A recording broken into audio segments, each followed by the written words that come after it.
नमस्कार दोस्तों, स्वागत है आपका हमारे YouTube चैनल जरधारी क्लासेस में। दोस्तों, उत्तराखंड सामान्य ज्ञान के इस ऑनलाइन कोर्स सीरीज़ में आजकल हमारा चल रहा है उत्तराखंड का भूगोल। पिछली वीडियो मैंने आपको बताया था उत्तराखंड की भौगोलिक संरचना, भौगोलिक विस्तार और सीमाओं के बारे में हमने डिस्कस किया था। आज की वीडियो में आपके साथ डिस्कस करने वाले हम उत्तराखंड का भौगोलिक विभाजन। तो आइए दोस्तों, आज की वीडियो शुरू करते हैं।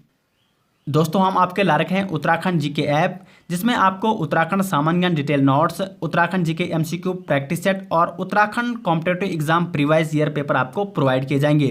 तो आपको जाना है अपने गूगल प्ले स्टोर में और यहाँ पे सर्च करना है उत्तराखंड जीके ऐप। यार, यहाँ पे उत्तराखंड जीके ऐप आपको सर्च करना है और यहाँ पे आप देख सकते हो उत्तराखंड जनरल नॉलेज 2020 के नाम से हमारा ऐप है और एसजे ग्रुप का ऐप है। तो इस ऐप को आपको इस क्लिक करना है और इसको आपने इंस्टॉल कर देना है और इसका आपको लुत्फ़ उठाना है। और अगर आपको ये ऐप अच्छा लगता है तो इसको आपको 5 रेटिंग देनी है और साथ ही साथ इसके बारे में कमेंट बॉक्स में अपनी राय ज़रूर दें। दोस्तों, तो आज हम यहाँ पे डिस्कस करने वाले हैं उत्तराखंड का भौगोलिक विभाजन। तो ये आप देख सकते हो, यहाँ पे मैप है और इस मैप के जरिए मैं आपको पूरी डिटेल्स वाइज समझाऊंगा कि किस प्रकार उत्तराखंड को भौगोलिक क्षेत्रों में बांटा गया है। तो उत्तराखंड को बांटा गया यहाँ पे 8 भौगोलिक क्षेत्रों में। ट्रांस हिमालय सबसे ऊपर आता है, उच्च हिमालय, उसके बाद आता है मध्य हिमालय, उसके बाद शिवालिक क्षेत्र आता है और शिवालिक क्षेत्र और मध्य हिमालय क्षेत्र के बीच कुछ कुछ क्षेत्रों में पड़ता है दून क्षेत्र, जिसको पश्चिम में इसको दून क्षेत्र कहते हैं। देहरादून में काफ़ी इलाका है दून क्षेत्र का। और पूर्व में नैनीताल के कुछ हिस्सों में आता है तो उसको कहते हैं द्वार क्षेत्र। तो पश्चिम में दून क्षेत्र कहते हैं और पूर्व में इसको द्वार क्षेत्र कहते हैं। उसके बाद आता है भाबर क्षेत्र, उसके बाद तराई क्षेत्र, उसके बाद गंगा का मैदानी क्षेत्र। तो इन 8 भागों में उत्तराखंड का भौगोलिक विभाजन किया गया है। भौगोलिक दृष्टि से उत्तराखंड को 8 भागों में यहाँ पे बांटा गया है। अब यहाँ पे ध्यान दीजिए, यहाँ पे है ट्रांस हिमालय। और ट्रांस हिमालय क्या है, सबसे उत्तर में स्थित है। वैसे ट्रांस हिमालय का जो अधिकांश क्षेत्र वो तिब्बत में पड़ता है, ठीक है। उत्तराखंड में बहुत कम हिस्सा पड़ता है ट्रांस हिमालय का। उत्तराखंड में जो क्षेत्र वो ट्रांस हिमालय का बहुत कम क्षेत्र है। सिर्फ उत्तरकाशी, चमोली और पिथौरागढ़ में ये क्षेत्र आता है। अब देखो, ये जो भौगोलिक क्षेत्र हैं, इनका निर्माण अलग अलग युग में यानी अलग अलग काल में हुआ है। ट्रांस हिमालय का निर्माण अलग युग में हुआ है, उच्च हिमालय का निर्माण अलग युग में हुआ है और मध्य हिमालय का निर्माण अलग युग में इनका निर्माण हुआ है। अब यहाँ पे इनका निर्माण कैसे हुआ तो ये आपको समझना पड़ेगा पहले अच्छे से।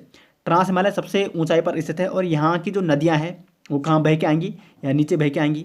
अब यहाँ की नदियों ने क्या किया, बह के अपने साथ बहुत सारे अवसाद और कण लेकर आए, क्योंकि जब नदियाँ बहती हैं तो अपने साथ कटाव करती है भूमि का और वहाँ से काट के लाते हैं कई पत्थर कंकड़ और बहुत सारे अवसाद कण। तो वो अवसाद कण क्या होते हैं, एक जगह पे इकट्ठे हुए और फिर वहाँ पे निर्माण हुआ ट्रांस हिमालय के बाद उच्च हिमालयी क्षेत्र का। उसी प्रकार फिर क्या हुआ, उच्च हिमालय क्षेत्र और ट्रांस हिमालय क्षेत्र की नदियों ने क्या किया, घाटियों में बह के अपने साथ बहुत सारे कण लेके आए ट्रांस हिमालय के क्षेत्र को काट कर और उच्च हिमालयी क्षेत्र को काट कर, और फिर निर्माण होता है यहाँ पे मध्य हिमालयी क्षेत्र का। अब यहाँ पे प्रत्येक क्षेत्र का, जैसे मैंने आपको बताया कि अपने मतलब अलग अलग युग यानी अलग अलग काल में या अलग अलग समय में इनका निर्माण हुआ है। कुछ समय के अंतराल, बहुत सारे साल लगे होंगे इसको बनने में। हिमालयी क्षेत्र है जो पूरे भारत का जो भौगोलिक क्षेत्र आप देखोगे तो हिमालयी क्षेत्र सबसे नवीनतम क्षेत्र माना जाता है, क्योंकि इसका निर्माण बहुत बाद में हुआ। अब मैं आपको अभी इसी वीडियो में बताऊंगा कि हिमालय का निर्माण आखिरकार हुआ कैसे, क्योंकि उसको जानना भी आपको बहुत ज़रूरी है। तभी आप इसका जो भौगोलिक विभाजन है उत्तराखंड का, इनका निर्माण कैसे हो, आप बहुत अच्छे से समझ पाओगे।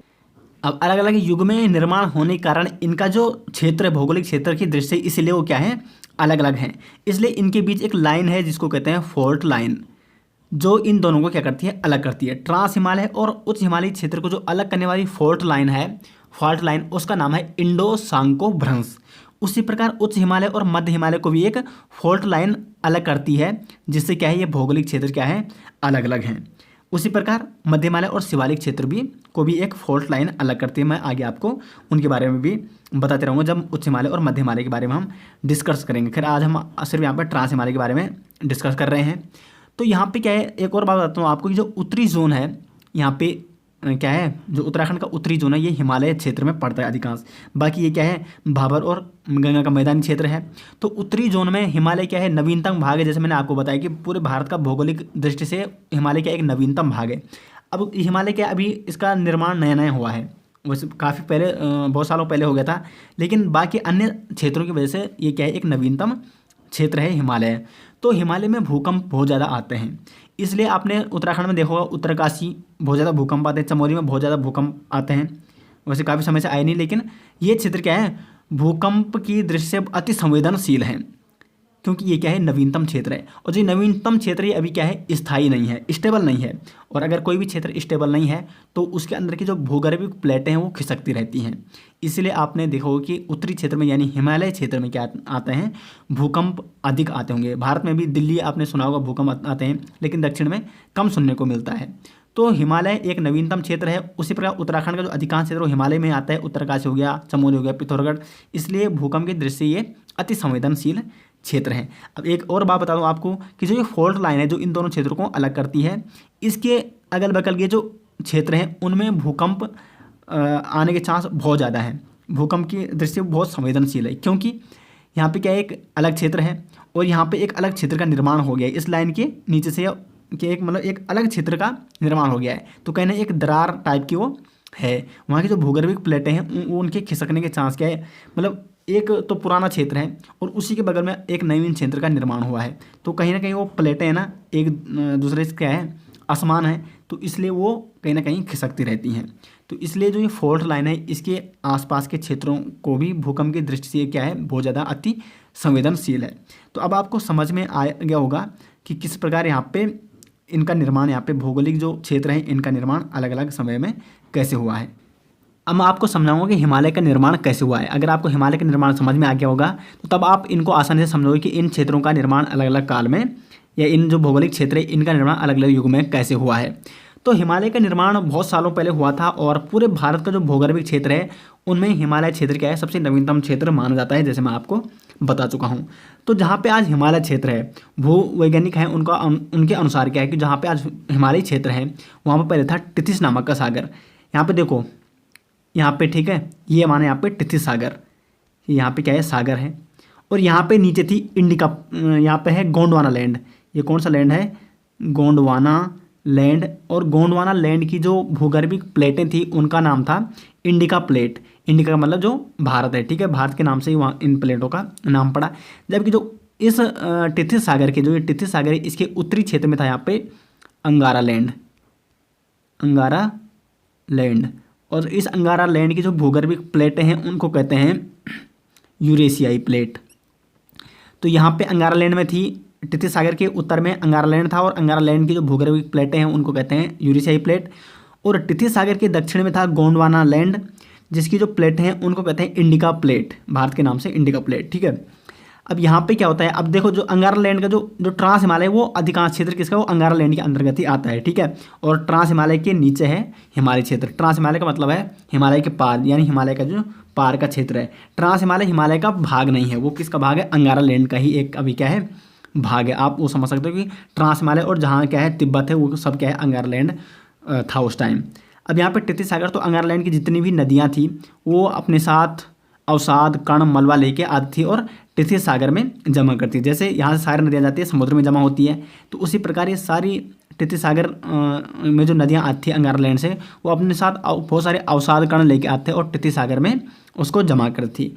अब क्या हुआ, यहाँ की जो बहुत समय बीता गया और यहाँ की जो यूरेशियाई प्लेट थी और यहाँ की जो इंडिका लैंड की जो गोंडवाना लैंड की जो इंडिका प्लेटें थी, भूकंप के कारण या भूमि के अंतर्गत कुछ हलचलों के कारण खिसकने लग गई और एक दूसरे के पास आ गई, ये एक दूसरे के समीप आ गई। अब जब ये एक दूसरे के समीप आ गई ये दोनों, तो यहाँ के जो बीच का जो ये समुद्र था, यहाँ पे जो अवसाद कण थे इनमें दबाव बन गया और इनमें दबाव बनने के कारण ये क्या हुआ, ऐसे ऊपर की ओर एक मतलब एक जो स्तरीय मतलब जो अवसाद कण थे वो एक चट्टान का रूप उसने ले लिया, जिसके बदौलत क्या हुआ, हिमालय का निर्माण हुआ। यहाँ पे जैसे मैं आपको बता रहा हूँ ये है इंडिका प्लेट और ये यहाँ पे यूरेशियाई प्लेट। इन दोनों के खिसकने के कारण यहाँ पे जो मलबा कण था ये ऊपर गई और ये नीचे गई, तो ये मलबा कण पहाड़ के रूप में या पर्वतों के रूप में ऊपर उठ गया और इस प्रकार यहाँ पे हिमालय का निर्माण हुआ। और जैसे ही हिमालय का निर्माण हुआ तो क्या है, मैंने अभी बताया आप ट्रांस हिमालय है जो ये क्या है, अंगारा लैंड का अधिकांश भाग है और उसके बाद यहाँ से नदियाँ ये हिमालयी भाग है यहाँ, ठीक है। और ये क्या है, नीचे मैदानी भाग है। तो अधिकांश जो हिमालय भाग ये सबसे नवीनतम क्षेत्र इसीलिए माना जाता है और भूकंप की दृष्टि से ये अति संवेदनशील है क्योंकि इसका निर्माण नवीनतम है। और यहाँ की जो प्लेटें अभी भी खिसकती रहती हैं क्योंकि ये क्या है, अभी भी स्टेबल नहीं है, स्थायी नहीं है, अनस्टेबल है। और इसी प्रकार यहाँ पे प्रत्येक क्षेत्र का निर्माण हुआ है। जो नीचे नीचे हिमालय से फिर नदियाँ आई बहा के अपने साथ अवसाद खंड आए और फिर मध्य हिमालय का निर्माण हुआ, फिर शिवालिक क्षेत्र का, इस प्रकार यहाँ पे इन क्षेत्रों का निर्माण हुआ है। तो अब आपको समझ में आ गया होगा कि किस प्रकार उत्तराखंड का भौगोलिक विभाजन हुआ है और इन जो ये भौगोलिक क्षेत्र हैं इनका निर्माण कैसे कैसे अलग युग में या अलग काल में हुआ है।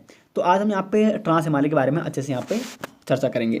तो ट्रांस हिमालय का मतलब होता है, ट्रांस का मतलब होता है के पार, अर्थात हिमालय के पार का जो क्षेत्र है उसे कहते हैं ट्रांस हिमालय।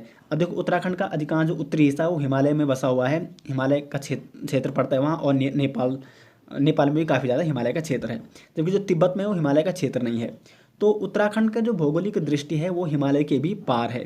तो हिमालय के पार का जो क्षेत्र है उसे कहते हैं यहाँ पे ट्रांस हिमालयी क्षेत्र। और ये ट्रांस हिमालय ये उत्तराखंड के सिर्फ 3 जिलों में पड़ता है। एक है उत्तरकाशी, देखो यहाँ पे ट्रांस हिमालय, ठीक है, ये इसलिए मैंने यहाँ पे भौगोलिक जोन में ऐसे मैंने बांटा है, यहाँ पे मैप के द्वारा मैं इसलिए आपको समझा रहा हूँ, ठीक है। तो उत्तरकाशी हो गया, चमोली हो गया और पिथौरागढ़, ये 3 जिले मात्र ऐसे 3 जिले हैं जिनके अंतर्गत क्या आता है, ट्रांस हिमालयी क्षेत्र आता है। अब इस क्षेत्र की चौड़ाई की बात करें तो 20 से 30 किलोमीटर तक फैला हुआ है ये क्षेत्र। कितनी इसकी चौड़ाई, 20 से 30 किलोमीटर, और इसकी जो औसतन ऊंचाई है वो है 2500 से 3500 मीटर 2500 से 3500 मीटर इसकी ऊंचाई है, जबकि 20 से 30 किलोमीटर इसकी चौड़ाई है, या 20 से 30 किलोमीटर तक ये फैला हुआ है।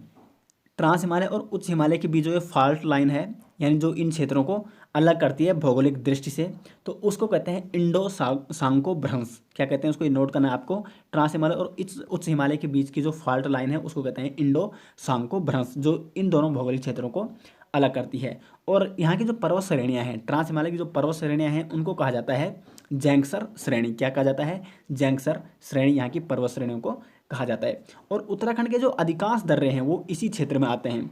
आपने देखो उत्तराखंड के दर्रे उत्तरकाशी, चमोली और पिथौरागढ़ में अधिकांशता आते हैं, और अधिकांश जो दर्रे होते हैं वो इसी ट्रांस हिमालय क्षेत्र में आते हैं। तो दर्रे के बारे में आपको एक अलग से वीडियो, स्पेशल वीडियो बनाऊंगा, उस पर पूरे दर्रों के बारे में वहाँ पर समझाऊंगा, और इनके शॉर्ट ट्रिक भी आपको लेके आऊँगा अच्छे से वहाँ पर, डिस्ट्रिक्ट वाइज की कौन कौन से जिले में कौन कौन सा दर्रा है, क्योंकि वो भी बहुत ही महत्वपूर्ण है एग्जाम की दृष्टि से।